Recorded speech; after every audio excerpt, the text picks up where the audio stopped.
It's time for Recipe of the Day. I've been teasing you with this chicken Kyiv recipe for months, I think, at this point, and I'm finally telling you about it today.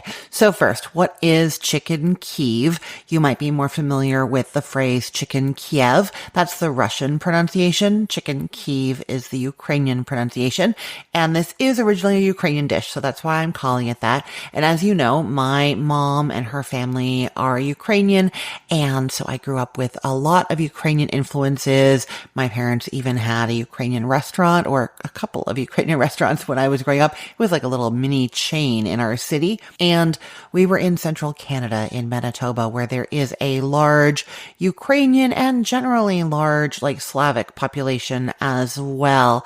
And so this dish, chicken Kyiv, showed up at so many weddings and special occasions because it really is a special occasion dish. And it's special because it is wonderful chicken that's been breaded and stuffed with like a garlic butter that is encased in there so well that when you cut into the finished cooked chicken, it oozes out that luscious butter sauce. It is amazing. And today I'm telling you how to make it along with the tricks that keep that butter nice and melted and inside of the chicken, not leaking out as it cooks. The caveat I will say is that sometimes some does leak out. Sometimes you get one portion that just doesn't hold together as well and the butter leaks out of that one, or sometimes a few of them, a little bit of butter comes out. I have lots of strategies to stop that from happening, but I just want you to know that even if it does happen, most of it was in there for most of the chicken cooking, and so it's still like moistened the inside of the chicken and added all the flavor, and it is still good when that happens, so no worries if that happens to you. So you're going to start with your butter mixture, and we're actually going to mix it up and then freeze it, and freezing it is one of those tips, right? If the butter inside the chicken is frozen solid, then it's not going to melt right at the beginning, and the chicken's going to firm up as it cooks all around it and make more of a case for it, so it's less likely to leak out, right? Okay, so you have a half cup of unsalted butter that is softened, like room temperature. You can either leave it at room temperature to soften it, or I often just put it in the microwave on defrost or power level like 50% for 5 seconds at a time until it's soft enough to work with. So you have a half cup of unsalted butter softened and a quarter cup of chopped fresh parsley, and then 2 cloves of grated garlic. So you're actually taking a rasp, like a fine grater, and grating your peeled garlic cloves on there, and that just makes it really smooth, really mix into the butter so you don't get those little chunks. That's the same strategy that I use in my best garlic butter recipe, which I will link to in the show notes. That we do in the food processor, but for the same reasons, so that you don't have those little bits of garlic. It's just like smooth, letting all its juices get into all the butter. And then there's also a half teaspoon of dried oregano in there, and it's not going to taste like oregano. It kind of adds like a lemony, extra herby flavor. I really love it, but you can skip it if you don't want it in there. And then you're also doing a half teaspoon of salt. Mix that all up and then get a piece of wax paper or parchment paper, put it on a plate, and divide your butter into 4 pieces and kind of roll them into golf ball sized balls, put them on the plate and freeze them until they're hard. So you could do this like a day in advance, or they're going to need at least 30 minutes in the freezer. Now, while those are freezing, you can get your chicken breasts and your breading ready. So this is using 4 8-ounce boneless, skinless chicken breasts. You can do this with chicken thighs, but they're not as big and not as thick, so you can't pound them as like thin and big. And then you can't put as much butter in them, and you end up, it just doesn't end up working as well. I don't really recommend it. You can try it, but it's not my favorite. So do the boneless, skinless chicken breast, 4 8-ounce ones, and you're going to tear a piece of plastic wrap, put it on the counter in front of you, and then put your chicken breast smooth side down. So, you know, when you look at a chicken breast, the like presentation side, what you would normally have up where it's nice and smooth and rounded, you want that down. So facing you is the more kind of shredded looking side of the chicken breast. It's where the bone was. So the butcher like cut the bone out of there, and that's why it looks like that. that's going to be the inside of your chicken bundles. That's what we're going to pound. That's where we're going to put the butter. Okay, so put your chicken breast on a piece of plastic wrap, uglier side up, and then put another piece of plastic wrap on top. I do the plastic wrap because it stops the chicken meat from like spattering around the kitchen. So it's just like a cleaner way to pound the chicken.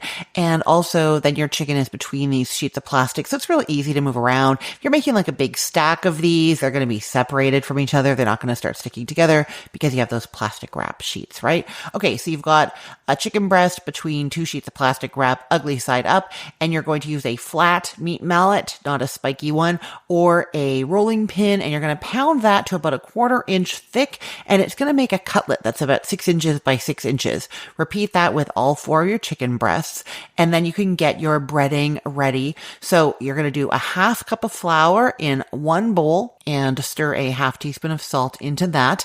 And then in a second bowl, you're doing 2 eggs whisked up. And then in a third bowl, you're doing 2 cups of panko breadcrumbs with another 1/2 teaspoon of salt and a 1/2 teaspoon of paprika in there. Now, panko breadcrumbs are, of course, not traditional in this recipe, but I find them just so light and flaky and gorgeous. I prefer them. You can do regular breadcrumbs if you want that more traditional, like smoother browning on the outside. Now, 2 cups is too much for sure. If you're like, that is way too much for 4 pieces of chicken. I just find it easier when there are more breadcrumbs in the bowl to like roll it in there and smoosh them on the sides. And then yes, I end up throwing out some breadcrumbs. I find that easier. If you want to do less, you can start with less and then always add more as you go if needed. Okay, now there is another whole step of stuffing the chicken and freezing them for a little while. So you want to set those flour and breadcrumb bowls aside if you've done them already, and put the egg in the fridge if you've done that already, and then everything will be ready for you later. But now we're going to stuff the chicken. So you already pounded it to a 1/4 inch thickness and you have your frozen butter balls. You're going to remove a sheet of plastic wrap from the ugly side of your chicken, put a ball of butter in the middle, and then bring up all the sides of the chicken kind of up around it, tucking them all together along the top so that you have the nice smooth side on the bottom. We're actually going to be baking these with that side down, and it's going to kind of act as a cup to hold the butter in above it because all the seams are up above. So if there is any leak in there, it's not going to be able to leak because it's over where the butter is. You see what I mean? So you want the edges to all be coming up over the top and tucking in. And then you're going to use that plastic wrap that's underneath and you're going to bring that up over and around the chicken so that the plastic wrap edges are also meeting up atop where the chicken edges are meeting. And you're going to twist that plastic wrap over and over and over again to make that chicken into this really tight bundle under where you're twisting, really holding it all together really well. Do that with all of your pieces of chicken and butter, and then you're going to put those on a plate in the freezer, put them wrapped side up, and freeze them for 30 minutes. We really just want those edges to start firming up so they're going to hold together really well when we start cooking them. Okay, after the 30 minutes, you can preheat your oven to 400 degrees Fahrenheit, and then you're going to bread your chicken. So unwrap them from the plastic wrap and then go into the flour, rolling it on all sides in the flour, then in the egg, and then in your breadcrumb mixture, and then get a heavy bottomed skillet and you're heating that over medium-high heat with about a 1/4 of an inch of oil in there. Usually I would use like a canola or vegetable oil. You could use an olive oil if you wanted to, but you want a 1/4 inch of oil. And when that's shimmering hot, you're adding your breaded chicken into there. Add it seam side down to start. So while that butter is still frozen inside, that is when the seam is down and hitting the heat. So you're not going to get the butter leaking because it's frozen, but you're going to get that seam side browned. So you're browning it for like about 2 minutes aside till it's brown on the bottom, then flip and do the rounded side, and then you can do the edges, at least making sure that 2 sides are brown and that the other edges, all the breadcrumbs have gotten a little bit moistened with oil. Then transfer those chicken bundles to a baking rack over a baking sheet and put them smooth side down. So the seam is on the top, and that is going into the oven just until an instant read thermometer poked into the middle reads 165 degrees Fahrenheit, right in the middle of the filling. It's going to take about 20 to 25 minutes. When you poke into there, poke in through the top, not from the side or bottom, because if you go in the side or bottom, the butter is going to leak out of that hole you're making with your thermometer, right? So go through the top, get that temperature read. It's going to be about 20 to 25 minutes to get it up to 165 degrees Fahrenheit. Then you're going to take the chicken out, put it seam side down. Now, because we're serving it, we want the nice side up onto your dinner plates. Let them rest for a couple of minutes and then serve. I know you must be excited to try this. All those little tips, all with the goal of having that butter able to just all spill out when you cut into the chicken. It's all just going to ooze out of there. Garlic butter, parsley. And then with each bite of chicken that you take, you're kind of dipping it in that garlic butter. Oh, it's so good. Okay, I will put the link to this recipe in the show notes for this podcast episode, or you can head to cookthestory.com/ROTD and get it there. Everything there is arranged by date, so it's helpful to know that today is April 9th of 2025.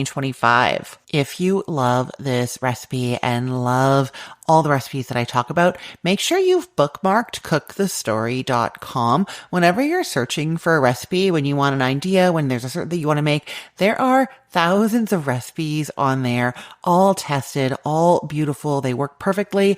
Go there first, cookthestory.com, and search for what you want to make, or just browse. You will find everything delicious. I am Christine Pittman from cookthestory.com, thecookful.com, the all-new chicken cookbook, and from this podcast, Recipe of the Day. I hope you have a great day. Let's get cooking.